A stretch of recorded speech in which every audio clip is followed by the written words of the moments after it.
بسم اللہ الرحمن الرحیم۔ ناظرین، انسان بڑا ہی ناشکرا ہے۔ اللہ تعالیٰ نے قرآن کریم میں بڑی افسوس کے ساتھ فرمایا ہے کہ انسان بڑا ناشکرا ہے، یعنی اگر اسے کچھ نہ ملے تب بھی وہ شکوہ کرتا ہے، اور اگر اسے سب کچھ مل جائے تب بھی وہ اس کی قدردانی نہیں کرتا۔ ہم بہت بد نصیب لوگ ہیں۔ ہم خوش ہونے کے لیے بڑے بڑے لمحوں کا انتظار کرتے ہیں، اور اس دوران ہم خوشیوں کے کتنے چھوٹے چھوٹے لمحے گنوا دیتے ہیں، ہمیں خود بھی اندازہ نہیں ہوتا۔ اللہ تعالیٰ قرآن کریم میں فرماتا ہے کہ تم شکر ادا کرو گے تو میں تمہیں زیادہ دوں گا۔ کتنا مشکل ہے یہ کام۔ کیا آپ کو وہ نعمتیں نظر نہیں آتی جو اللہ نے آپ کو آپ کی اوقات سے زیادہ دے رکھی ہیں؟ پتہ ہے نعمتیں پانا بڑا آسان ہوتا ہے، لیکن ان نعمتوں کو سنبھال کے رکھنا بڑا مشکل ہوتا ہے۔ تو آپ اپنی نعمتوں کو سنبھال لیں، آپ شکر کی عادت ڈال لیں۔ رسول اللہ صلی اللہ علیہ وسلم نے فرمایا کہ مومن کا معاملہ عجیب ہے، اس کا ہر معاملہ اس کے لیے بھلائی کا ہے، اور یہ بات مومن کے علاوہ کسی کے لیے میسر نہیں۔ اسے خوشی اور خوشحالی ملے تو شکر کرتا ہے اور یہ اس کے لیے اچھا ہوتا ہے، اور اگر اسے کوئی نقصان پہنچے تو وہ اللہ کی رضا کے لیے صبر کرتا ہے، کیونکہ یہ بھی اس کے لیے بھلائی ہوتی ہے۔ اللہ اپنے بندے کے لیے کبھی برا نہیں سوچتا، اس لیے ہر حال میں شکر کرنا سیکھیں، کیونکہ ہمیں جتنا بھی ملتا ہے ہمیشہ اپنے اعمال سے بڑھ کر ہی ملتا ہے، پھر وہ روٹی کا ٹکڑا ہو یا پانی کا ایک قطرہ۔ جب آپ شکر ادا کرنا شروع کر دیں گے تب آپ کو خود محسوس ہوگا کہ وہ روٹی کا ٹکڑا بڑا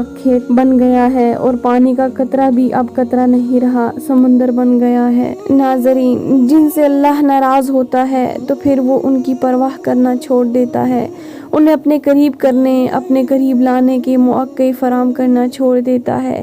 سوچیں، یہ جو بار بار مصیبتیں، پریشانیاں آ رہی ہیں، اگر آنا بند ہو جائیں تو فکر کی بات نہیں ہے کہ اللہ ہمیں اپنے قریب کرنے کی ہدایت دینے کی کوئی نہ کوئی نشانی جو بھیج رہا تھا وہ آنا بند ہو گئی ہے۔ پریشانیاں اور مصیبتیں آنا خطرے کی بات نہیں ہے، ان میں بہت کچھ چھپا ہوتا ہے، کوئی سبب، کوئی نشانی، کوئی راز۔